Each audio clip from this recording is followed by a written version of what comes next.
હાજી પપ્પા, હું તમારો લડકવાયો દીકરો દેવ વાત કરી રહ્યો છું. નમસ્તે, પગે લાગુ. હા પપ્પા, મારો નંબર નથી, મારા ભાઈબંધનો નંબર છે. મારો ફોન તો હું સ્વિચ ઓફ જ રાખું છું, મારે સ્ટડીમાં ડિસ્ટર્બ ના થાય ને એટલા માટે પપ્પા. મેં તમને અત્યારે એક સારા સમાચાર દેવા માટે કોલ કર્યો છે પપ્પા. હું તમને કહેવા માંગુ છું કે અમારી કોલેજમાંથી ખાલી માત્ર ને માત્ર 3 વિદ્યાર્થીઓને સિલેક્ટ કરવામાં આવ્યા છે. એક અમેરિકાની કંપની છે જે અમને નોકરી આપવા માંગે છે પપ્પા, જેમાં મારું નામ છે પપ્પા. ખૂબ ગર્વની વાત છે, આપણા ખાનદાનમાંથી કોઈ આ પરીક્ષા નહીં આપી હોય પપ્પા. જી જી જી પપ્પા, મમ્મીને પણ ખુશખબરી આપો. જી પપ્પા, તમારા આશીર્વાદથી બિલકુલ પગે લાગુ પપ્પા. તમારા આશીર્વાદથી જ થાય છે આ બધું જે થાય છે. આમાં છે ને પપ્પા, અમારે નોકરી લેવા માટે એક એક્ઝામ દેવાની છે જેનું નામ છે બેકલોગ.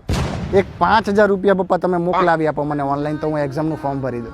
ના પપ્પા, કોઈને વાત ના કરતા પપ્પા. શેરીમાં તો કોઈ ના કહેતા, ઓલો બાજુવાળા કહેતા તો ખાસ ના કહેતા કે મારે બેકલોગ કેટીની એક્ઝામ આવી છે એમ. એને ખાસ નહીં કહેતા. જો મને એ બધાની નજર લાગી તો હું બિલકુલ આ પરીક્ષામાં પાસ નહીં થઈ શકું પપ્પા. હું લાગી જાઉં ને પછી જ આ વાત કરજો. જી જી જી પપ્પા, થેન્ક યુ સો મચ. અત્યારે જ મોકલાવી આપો પપ્પા. હા પપ્પા, પગે લાગો પપ્પા. હાલો. હાજી પપ્પા, નમસ્તે, પગે લાગો.